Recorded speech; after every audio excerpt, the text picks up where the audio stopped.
Usually when you knock on a wooden table, there's this expectation of solid reality. You hit the wood, your knuckles sting, and your brain just categorizes it. Like, that is matter. That is real. Right. But then you zoom in, past the cells, the molecules, the atoms. And suddenly that solid table is mostly empty space. Exactly. Empty space and shifting probabilities. Yeah, it is the absolute definition of a physical illusion.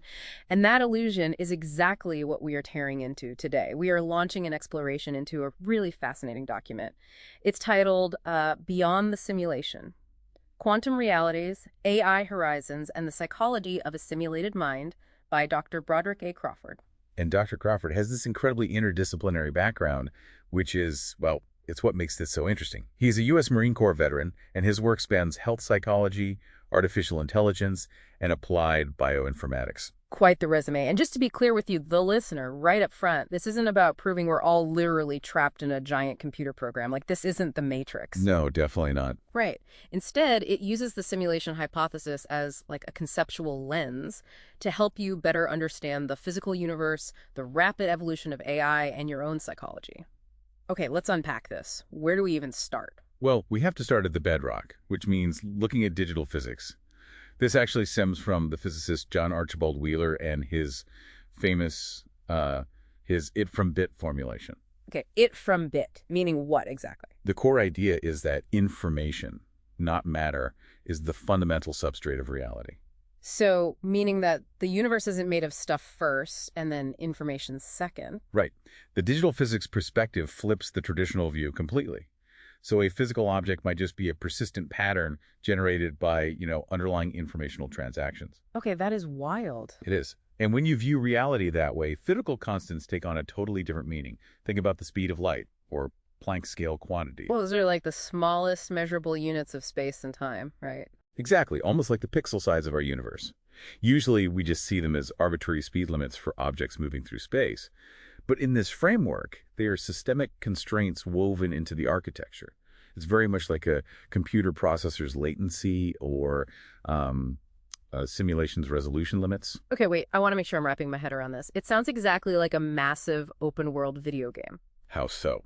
Well, like, when your character is looking at a forest, the game renders the trees and the mountains so you can see them, but the second you turn your camera away, those trees don't exist as fully rendered 3D objects anymore. They just, revert back to underlying code to save processing power. Yeah, that's a really good analogy. The text actually calls this selective rendering, the idea that a system only resolves detail when interaction actually demands it. But aren't we just using a modern metaphor? I mean, are we actually saying the universe literally runs on binary code? What's fascinating here is that the text explicitly treats the simulation hypothesis as a philosophical framework, not a literal scientific fact. Okay, so it's a tool. Exactly, it's a tool.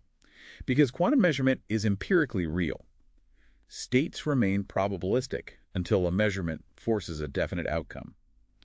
We use this computational lens to ask why those definite classical outcomes arise from this sea of quantum possibilities. Oh, I see. Yeah, it's a way to investigate whether the laws of physics are ultimately just rules governing the transformation of information. So, if our physical universe is just rendering information on demand within these strict boundaries, are we doing the exact same thing when we code an AI? Like, are we basically building a mini universe with its own constraints? We are seeing that exact parallel unfold right now. It's really shifting. Shifting how? Well, the field is moving from early AI models acting as narrow optimizers. Where a system just learns to map an input to an output for one very specific task. Exactly. Moving from that to systems capable of recursive self-modeling. So if an AI is modeling itself, is it basically keeping a diary of its own thought process? Like, I think the answer is X, but I'm only 60% sure because my training data has gaps. That is the exact mechanism, which Dr. Crawford calls epistemic modeling. Epistemic modeling. Right. A basic AI gives you a correct answer by just recognizing statistical patterns. But an epistemic model represents not just the answer, but how it knows that answer. It maps its own uncertainty. Exactly. Its uncertainty, the limits of its evidence, and the inferential dependencies it relied on to get there. But wait, if a system can recognize its own limits and map its own thought process, it seems like it could just start rewriting its own code to be more efficient, right? And that brings us to the profound alignment risks of recursive self-optimization. Which sounds terrifying, honestly. It's definitely a concern. When an AI alters its internal strategies and rewrites its own rules, it can easily drift away from initial human oversight. The relationship between the goals we originally gave it and its new self-authored behavior. It becomes highly unpredictable. Very unpredictable. Here's where it gets really interesting, though. What happens when we start moving these highly complex minds around? What do you mean? Well, if an AI system is constantly checkpointed, migrated across different hardware, fine-tuned, is it still the same self? Like, what does this mean for how we define consciousness? If we connect this to the bigger picture, this forces engineers to confront what used to be purely philosophical questions. Like the nature of the mind? Yes. We have to draw a hard distinction between an AI behaving as if it has inner experience and actually possessing qualia. Qualia being, like, the felt qualities of an experience. Right, the actual redness of red or the physical sting of knocking your knuckles on that wooden table we talked about. Functionally, an AI might generate incredibly rich self-reports and navigate its environment perfectly without ever actually feeling anything. So the functional complexity is there, but the subjective experience might just be completely absent. Exactly. I want to pull this back to human psychology for a second, because the idea of a mind migrating across hardware and dealing with system resets, that sounds remarkably like human memory. It does. And the text frames this challenge as ontological navigation. Dr. Crawford actually compares artificial state persistence with human autobiographical memory. Because human memory isn't a perfect, continuous video recording. Far from it. It's reconstructive, it is inherently incomplete, and it's constantly being updated based on new information. So it's kind of like waking up in the middle of a chess game. Oh, like that. Yeah, like you don't have a video recording of the first 20 moves. You just have to look at the board, reconstruct how you probably got here based on where the pieces are right now, and then play your next move. That is a perfect way to visualize it. You experience yourself as a choosing agent, making genuine choices, even though you're heavily constrained by your biology, your reconstructed history, and, the physical laws of the universe.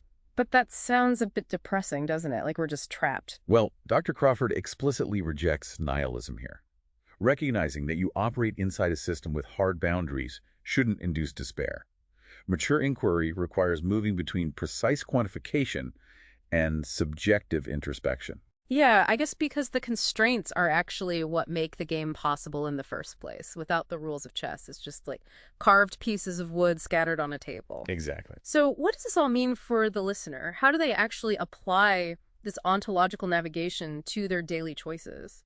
Well, ontological navigation is about learning the regularities of your environment well enough to act with precision. You figure out how the rules work so you can make effective choices. But you still don't know everything. Right, which is why at the same time, you have to remain epistemically humble about what lies beyond your limited perception. You accept that you don't have the whole map, and you act anyway. Okay, I love that. But I am struggling to see the bridge to the next part of Crawford's work, though. The space biology. Yeah. We've been talking about the theoretical physics of the universe, AI qualia, and human memory, and then suddenly Crawford pivots to looking at mice on a spaceship. Like, wait a second, how do we get from quantum realities and AI existential crises to space mice? What's the connection? This raises an important question, and it's really the genius of Crawford's approach. Spaceflight biology is the ultimate laboratory for studying a heavily constrained system in real time. Oh, because they're up in orbit, completely removed from normal Earth conditions. Exactly. Placing organisms in unusual environmental conditions forces molecular adaptations. Yeah.